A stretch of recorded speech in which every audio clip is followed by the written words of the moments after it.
Magandang araw po. Ako po si Dr. Marisa Regodon Torre. Meron po akong clinic dito sa Makati, San Antonio Village. Ang pinapractice ko po ay integrative medicine for more than 28 years na rin. Pag sinabi po natin integrative medicine, maraming klaseng approach ang ginagawa natin. Pero ang pinakang-importante po doon, yung holistic approach. Hindi lang basta tayo nagre-reseta ng mga gamot, mga supplementations. Tinitingnan po natin kung anong pinanggagalingan ng pagkakasakit. Kasi pwede pong emosyonal, pwede rin galing sa genetics, physical o sa environment din po. Dito po sa integrative medicine, marami po tayong ginagawa na katulad po ng ozone therapy, chelation therapy, acupuncture, hydrocolonic therapy. Gumagamit din po kami ng mga supplements na matataas ang antioxidants, katulad nga po ng aronia, which is very good po sa cancer patients. We have different cases po ng cancer. Meron pong mga dumarating dito, may mga predisposition lang sila to have cancer. Meron naman pong ibang cancer na sobrang advanced na, nasa stage 4 na with all the metastases. Meron din naman pong stage 1 pa lang or stage 2. Kapag meron po tayong chronic inflammation, tumataas po yung NF-kappa B na tinatawag natin. So, ang kailangan po natin ay isang supplement na makakatulong po na pababain yung tinatawag nating inflammatory marker ng NF-kappa B. At dyan po natin makukuha ang mga tinatawag nating cancer-fighting polyphenols sa aronia, melanocarpa, or chokeberries na tinatawag natin. So, sa pag-aaral po nila, marami rin itong nagagawang mekanismo sa pagsugpo ng cancer stem cell.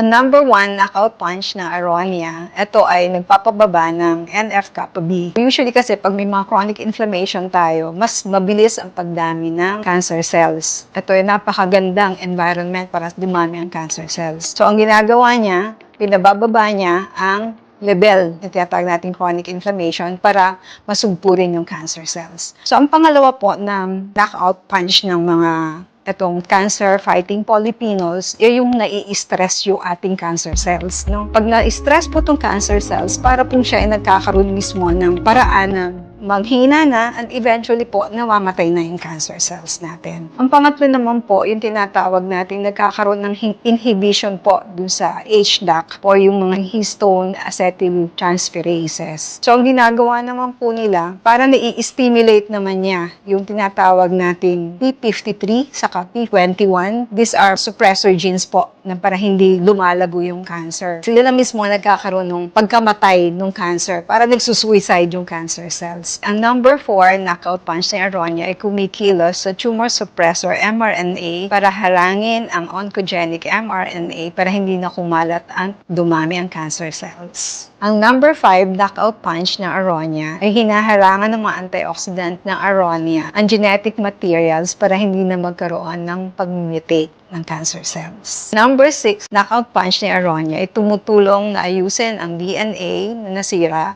para magkaroon ng normal function ng mga cells. So, napakaganda po na matutunan natin na uminom ng mas magandang klaseng antioxidant kasi napakarami na po sa market ng mga antioxidant pero kinakailangan po pumili tayo ng kalidad kasi hindi po basta-basta mapapatay yung cancer cells ng mga isa lang na antioxidant na klase. Pero ito po, mayroon po siyang maganda at mataas na antioxidant property. Muli po, nagpapasalamat po kami sa inyo at sana po itangkilikin nyo ang ating aronia berry.